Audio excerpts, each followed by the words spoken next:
Mr. President, Mrs. Trump, it is with great pleasure that my wife and I welcome you to Windsor Castle on this, your second state visit to the United Kingdom. This unique and important occasion reflects the enduring bond between our two great nations, anchored by the deep friendship between our people. This relationship, which, with good reason, we and our predecessors have long called special, has made us safer and stronger through the generations.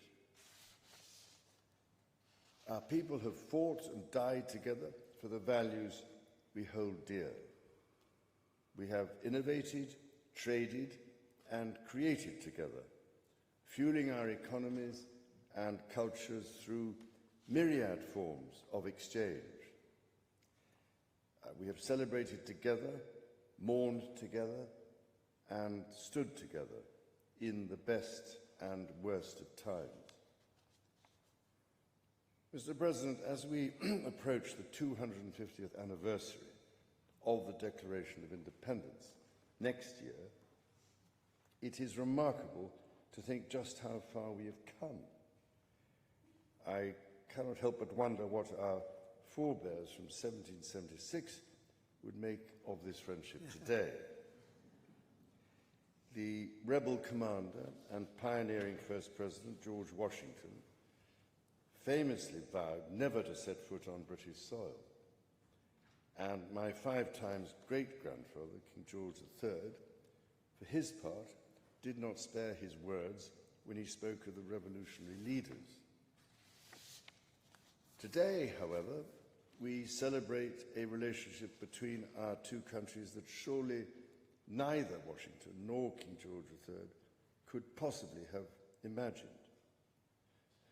The ocean may still divide us, but in so many other ways, we are now the closest of kin.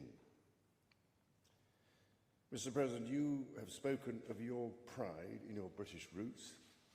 In fact, not only have you set foot on British soil twice in the last 2 months alone, but I understand that British soil makes for rather splendid golf courses.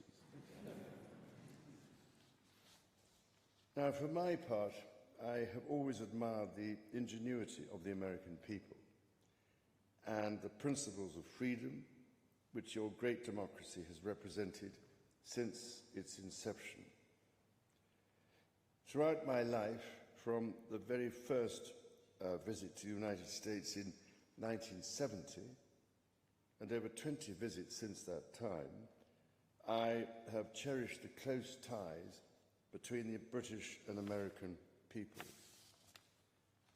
In fact, had the media succeeded in the 1970s in their own attempt at deepening the special relationship, I myself might have been married off within the Nixon family. Mr. President, from York to New York, from Birmingham, England language and shared heritage, the many thousands of people from each of our countries who have made the other their home have enriched our societies immeasurably, a fact that gives me the greatest pride.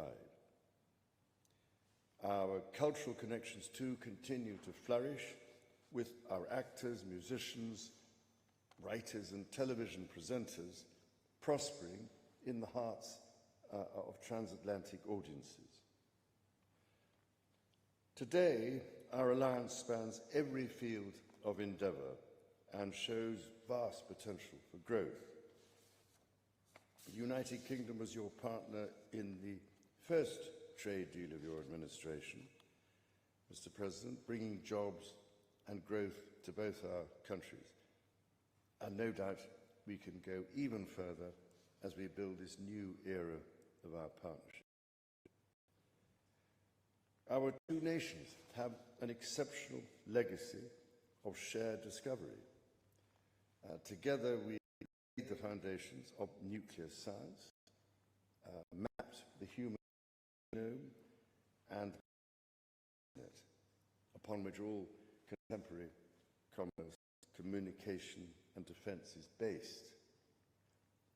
Together, our scientists and engineers are shaping the world of tomorrow, not least with new partnership agreements on technology and the prosperity that stands to bring.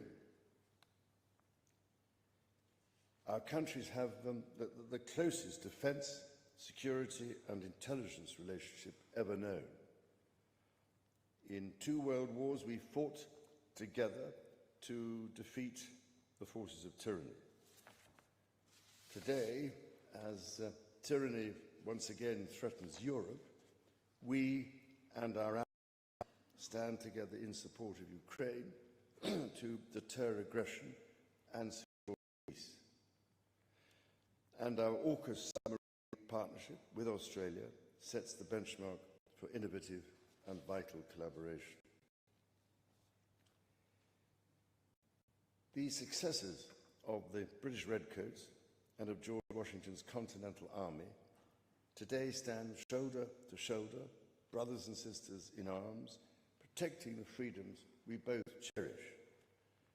Our countries are working together in support of crucial diplomatic efforts, not least of which, Mr. President, is your own personal commitment to finding solutions to some of the world's most intractable conflicts in order to secure peace.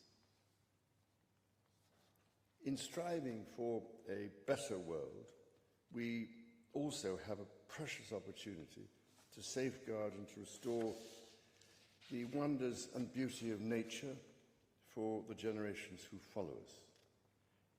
We share the ambition and determination to preserve our majestic lands and waters, above all, to ensure that we have clean water, clean air, and clean food.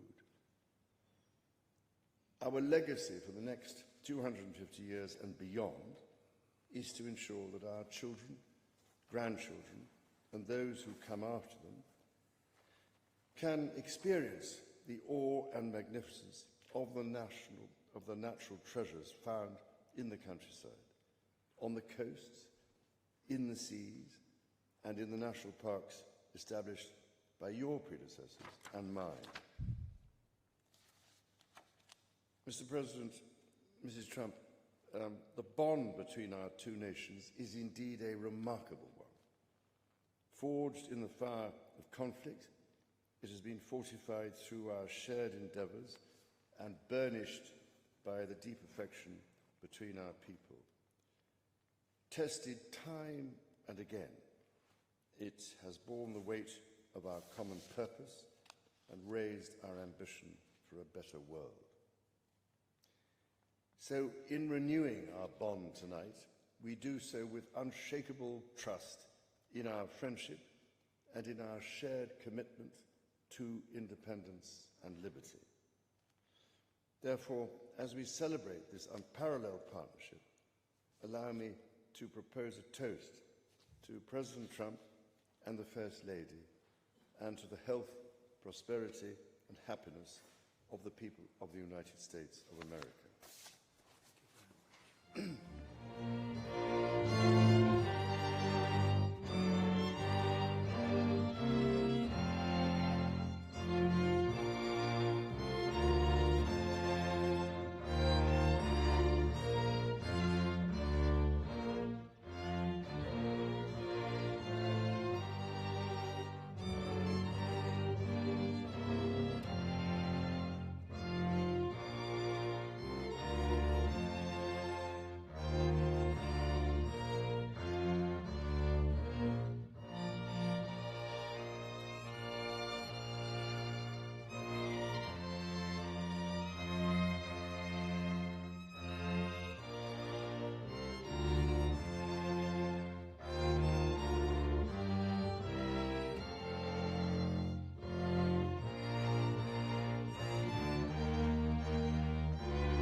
Majesty.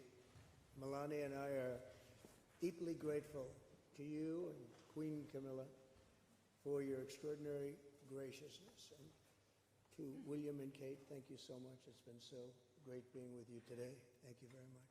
Appreciate it. It's a singular privilege to be the first American president welcomed here.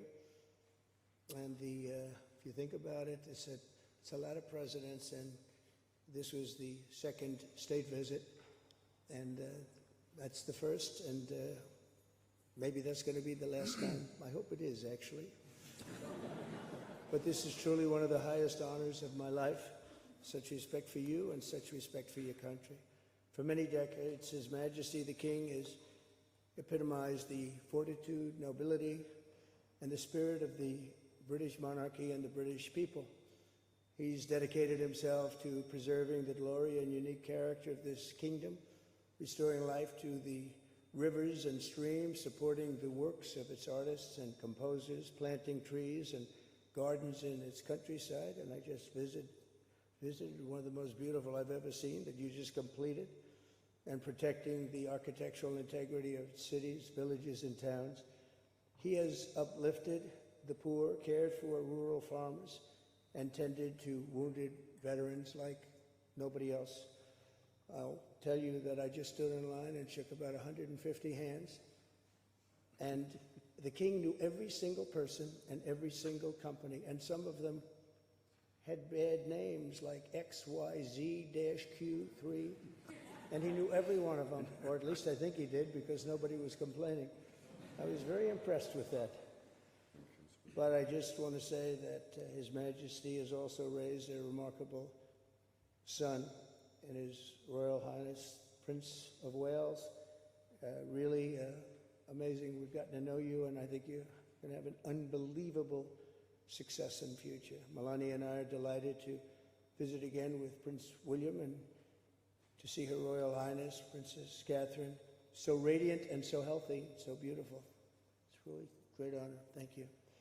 Many years ago, His Majesty opened his archives to a biographer. Among the documents was a letter from 1993 in which he described the patriotism and guided his many projects. He wrote that he was, quote, entirely motivated by a desperate desire to put the great back into Great Britain in the finest tradition of British sovereigns.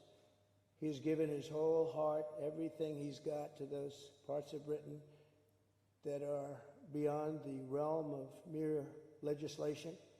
It's not easy, but which define its essence and its virtue, its harmony, and its soul. It's an amazing calling, and there's nobody that's answered that calling like you have.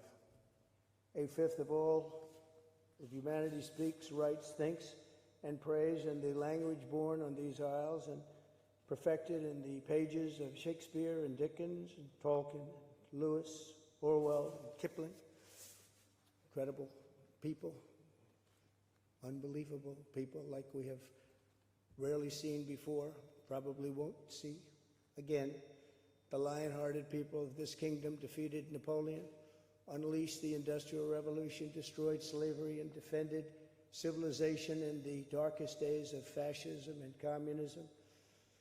The British gave the world the Magna Carta, the modern parliament, and Francis Bacon's scientific method.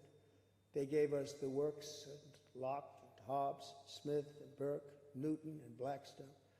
The legal, intellectual, cultural, and political traditions of this kingdom have been among the highest achievements of mankind. There's really never been anything like it. The British Empire laid the foundations of law, liberty, free speech, and individual rights virtually everywhere the Union Jack has ever flown, including a place called America. You know that place very well, don't you? His Majesty spoke eloquently about the bond which inspired Sir Winston Churchill, and the bust is in the Oval Office right now, the beautiful bust of Winston Churchill, to coin the phrase special relationship. But seen from American eyes, the word special does not begin to do it justice. We're joined by history and fate and by love and language, and by transcendent ties of culture, tradition, ancestry, and destiny. We're like two notes in one chord or two verses of the same poem, each beautiful on its own, but really meant to be played together. The bond of kinship and identity between America and the United Kingdom is priceless and eternal. It's irreplaceable and unbreakable, and we are, as a country, as you know, doing unbelievably well. We had a very sick country 1 year ago, and today, I believe we're the hottest country anywhere in the world. In fact, nobody's even questioning it, but we owe so much of that to you and the footing that you gave us when we started. Together, we've done more good for humanity than any two countries in all of history. Together, we must defend the exceptional heritage that makes us who we are, and we must continue to stand for the values and the people of the English-speaking world, and we do indeed stand for that. On behalf of all Americans, I offer a toast to one of the great friendships, to two great countries, and to His Majesty, King Charles III, a very, very special man, and also a very, very special queen. Thank you very much. Thank you. Thank you very much. It's a great honor to be with you.